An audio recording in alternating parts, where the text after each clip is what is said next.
ओम सभी को प्रणाम। मैं आज खास विषयों पर हम चर्चा करने आए हैं। जय मोहनिया बाबा। मोहनिया बाबा का मेला नज़दीक आ रहा है। 10 सितंबर को जुलूस और आप लोग को बताना 11 सितंबर को मेला है, अखड़ा है। तो इसलिए हम आज इस विषय पर चर्चा करने जा रहे हैं। कितने लोगों को मन में ये रहता है कि मोहनिया बाबा मेला ये लगातार कई सालों से विगत लगातार 1923 ईस्वी से लगता है और मोहनिया बाबा के नाम पर लगता है। ये मोहनिया बाबा कौन है? मोहनिया बाबा कहाँ से आए? मोहनिया बाबा नाम क्यों पड़ा? मोहनिया बाबा का रहस्य, मोहनिया बाबा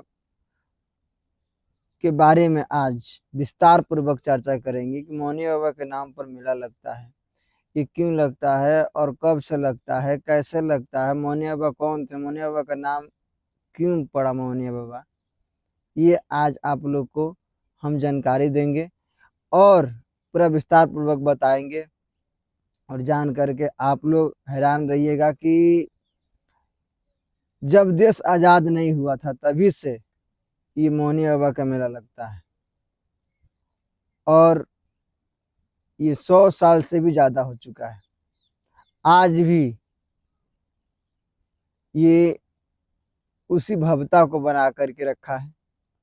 तो आज आइए हम लोग जानते हैं मोहनिया बाबा के बारे में। मोहनिया बाबा एक बहुत महान संत, बहुत तपस्वी, बहुत ओजस्वी, बहुत तेज और बहुत ही त्याग उनके अंदर था। उन्होंने मोहनिया बाबा नाम इसलिए पड़ा, वो यहीं ये बिहार के सिवान जिले के महाराजगंज में समान पकोलिया गांव है, वहाँ रहते थे और उन्होंने मौन व्रत रखा था, बोलना नहीं है।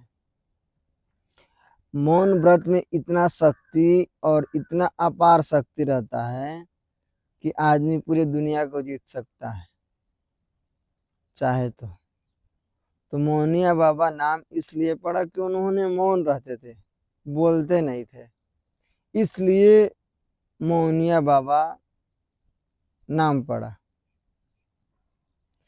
तो मौन रहने के कारण मोहनिया बाबा नाम पड़ा, आप लोग तो ये जान गए। लेकिन उन्होंने ये महान तपस्या ये किए, कभी भी बोले नहीं और जो भी है लिख करके करते थे, बात करते थे लिख करके, मतलब ये मौन ही रहते थे। तो ये तपस्या उनकी इतनी बढ़ गई, इतनी बढ़ गई कि उन्होंने जो भी समान पकोलिया गांव में रहते थे वहां पर कुछ लोगों ने मौन रहने के कारण नहीं बोलते थे, तो कुछ लोगों ने उनको चाहा कि मैं इनको बुलवाऊं।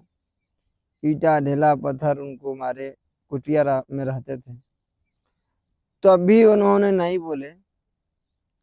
और पहले के और इतना त्याग तपस्या बढ़ चुकी थी उनकी कि उन्होंने अपने सिद्धि प्राप्त कर लिए थे कि वहाँ पर जब गेहूं धान का खेती होता था तो वहाँ कभी घटता नहीं था। उन्होंने, पहले के लोग बोलते थे कि शराब देते तो पड़ता था, तो उन्होंने अच्छे चीज़ों को कि वहाँ पर कभी भी धन समृद्धि, खाना पीने का, धान गेहूं वहीं पर वो रहते थे। और उन्होंने बोल दिया कि कभी भी यहाँ पर, मतलब मन ही मन, कि कभी भी यहाँ पर किसी चीज़ का कमी नहीं होगा। और सही में वैसे ही हुआ, कभी भी किसी तरह का वहाँ कमी नहीं। और वहाँ जहाँ पर रहते थे वहाँ पर पूरा धान गेहूं का पूरा लगा हुआ था, बोझा बना करके, कभी भी ख़त्म ही नहीं होता था। तो ये कहानी है मोहनिया बाबा का, जो कि फिर उन्होंने क्या किए, वहाँ से चल दिए।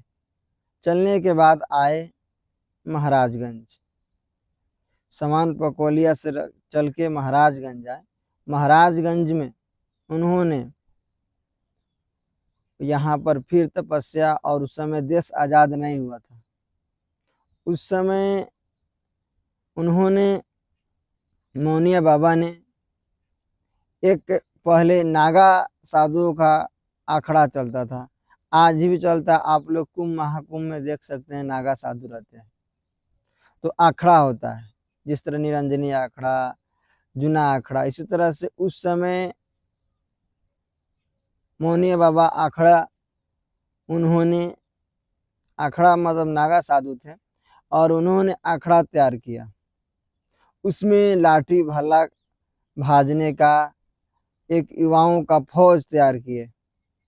उस समय जब अंग्रेजी हुकूमतें पूरे देश में तहलका मचा कर के रखी थी, उस समय मौनिया बाबा को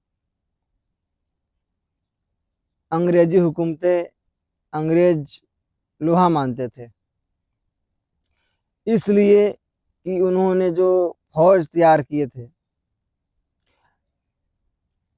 नागा साधुओं का और सभी लोगों का समाज को लेकर के, जो कि लाठी भाजना, तलवार भाजना, पहलवानी करना, कुश्ती करना, ये सारे सिखाते थे।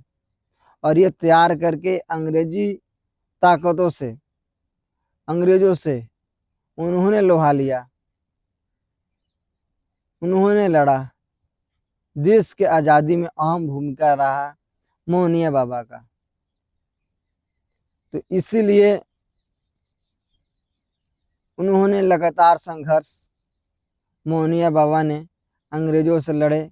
उसके बाद से ये जो पहलवानी, दंड बैठक और ये जो था, ये लगातार करते रहे। और उसके बाद लंबे संघर्षों अरसों के बाद अंग्रेजी ताकतों से आज़ादी मिली, और मौनिया बाबा का फौज अखड़े का बहुत बड़ा नागा साधुओं का फौज तैयार था, और इस बहुत अहम भूमिका निभाए देश के आज़ादी में। और इन्होंने बहुत समाज कल्याण, बहुत लोग आते थे इनके पास, जिनको भी जो भी कष्ट दुख था और जो भी कहते थे वो पूरा हो जाता था। और इन्होंने बहुत कुछ दिनों के बाद, जब इनका शरीर स्वस्थ था, सब चीज़ था, लेकिन इन्होंने सभी लोगों को, समाज को बुलाकर और बोले, लिख कर, वो तो बोलते नहीं थे लेकिन लिख करके जिंदा समाधि। हम इसलिए इस बात को गहराइयों से बता रहे हैं ताकि मेरे दादाजी हमको ये मौनिया बाबा से जुड़ने का, और ये मौनिया बाबा का जो ये सुना रहे हैं आप लोगों को कथा, ये मौनिया बाबा का इसलिए कि हमारे दादाजी ने बहुत दिनों तक मौनिया बाबा के पास गए, पूजा किए, प्रतिदिन जाते थे नियमित। एक रामेश्वर धाम जो कि आज नया बन चुका है, और ये मौनिया बाबा, दोनों जगह जा कर के पूजा पाठ करते थे। साल में एक बार रंगाई पोताई का कार्यक्रम भी करवाते थे। मतलब बहुत सेवा किए हमारे दादाजी, और उन्हीं ने बताते थे कि मौनिया बाबा का ये रहस्य है। तो मौनिया बाबा के बारे में हम जो बता रहे हैं, मौनिया बाबा से जुड़े हैं, वो हमारे दादाजी ने बहुत दिनों तक मौनिया बाबा का पास जाते थे, पूजा करते थे, और इसलिए हमको भी बताते थे तो हम भी जाते थे। इसीलिए हम मौनिया बाबा से जुड़े हैं। और मौनिया बाबा का राजकीय मेला के लिए हम महाराजगंज से पटना पैदल 135 किलोमीटर, फिर उसके बाद अनशन आंदोलन, बहुत संघर्ष के बाद राजकीय मेला घोषित हुआ। बहुत लंबे प्रयास हम किए और सबका सहयोग साथ मिला महाराजगंज वासियों को। इससे दिल के गहराइयों से धन्यवाद करता हूँ। और मौनिया बाबा से हमको जुड़ने का यही है मेरा अवसर मिला कि मेरे दादाजी ने ये बताते थे और ले जाते थे, कभी हम जाते भी थे वहाँ पे, तो इसलिए कि बस हमारे दादाजी जुड़े हुए थे और हम इसमें इसलिए ज़्यादातर हम सक्रिय रहे। और इसलिए हम मौनी बाबा के राजकीय मेला और मौनी बाबा का राष्ट्रीय मेला, मौनी बाबा का ज़्यादा से ज़्यादा विकास हो, लोग से ज़्यादा जुड़े और महाराजगंज का विकास हो, महाराजगंज आगे बढ़े, इसके लिए मैंने पूरे प्रयास करते हैं।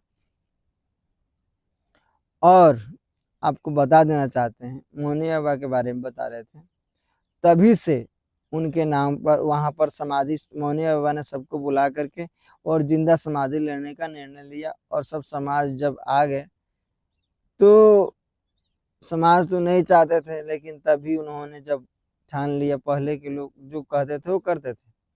तो हमारे महान संत थे, भगवान थे मौनी बाबा, उन्होंने जिंदा समाधि ले लिए महाराजगंज, जो मौनी बाबा का स्थान है। और जिंदा समाधि लेने के बाद उसी समय से सभी समाज ने निर्णय लिया कि इनके नाम पर आखड़ा फिर से तैयार होगा और फिर से ये मेला यहाँ पर लगेगा, भादो मास में लगता है। और ये यहाँ के लोगों को रोजगार, पहले के लोग सब चीज सोच कर किया करते थे। जो भादो मास में अमावस्या पड़ता है, इस दिन जो कि किसी का मतलब भादों में बोला जाता है कि काम धंधा कम चल रहा है, इसीलिए सोच समझ करके रखा गया ताकि सबको यहाँ का व्यापार में लोग आएंगे, पर्यटक लोगों को ये मिलेगी, इसलिए फायदा मिलेगा आर्थिक रूप से, इसीलिए इसको रखा गया और समय भी मिल रहेगा।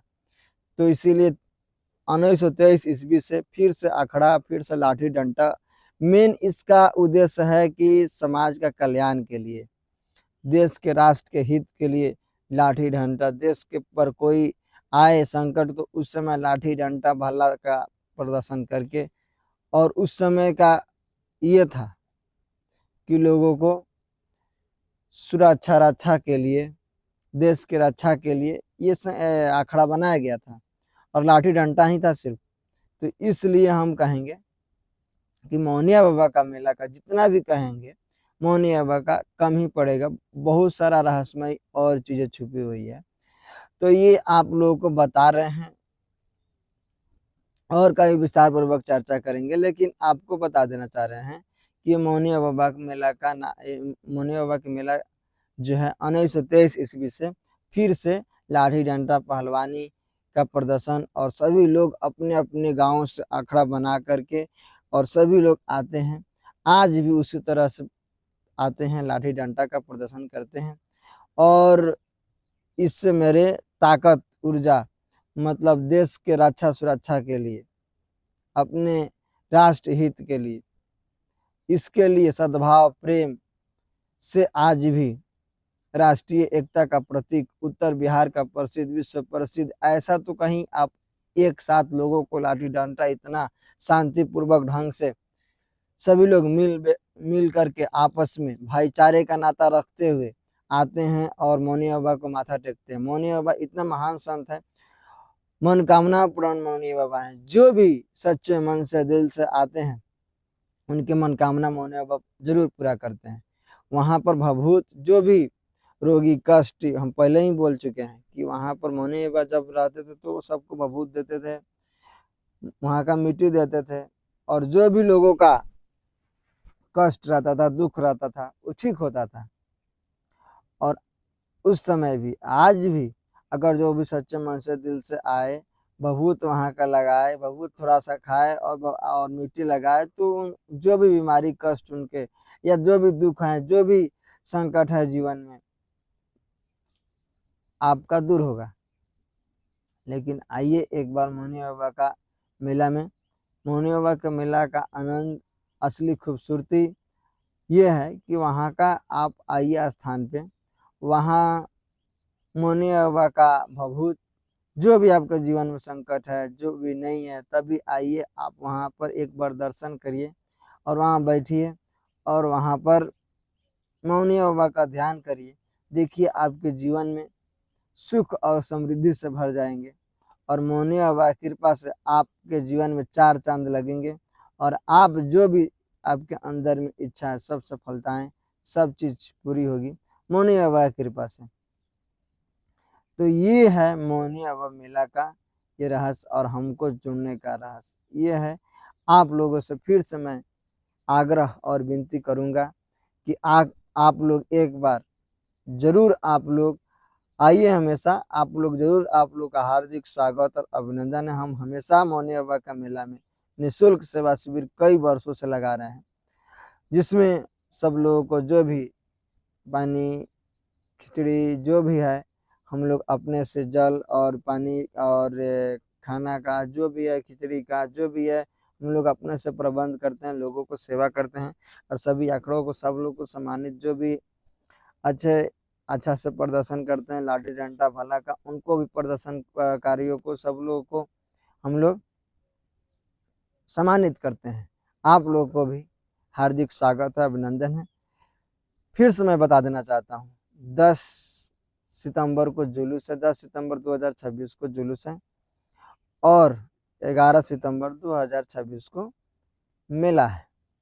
आप लोग दोनों समय दोनों दिन आप लोग आइए, आप लोग का हार्दिक स्वागत है। महाराजगंज मौनी बाबा के स्थान पे, बिहार के सिवान जिले के महाराजगंज मौनी बाबा के स्थान पे आप लोग का हार्दिक स्वागत है, अभिनंदन है। जय मौनी बाबा, जय मौनी बाबा, जय हो बजरंग बली, जय मौनी।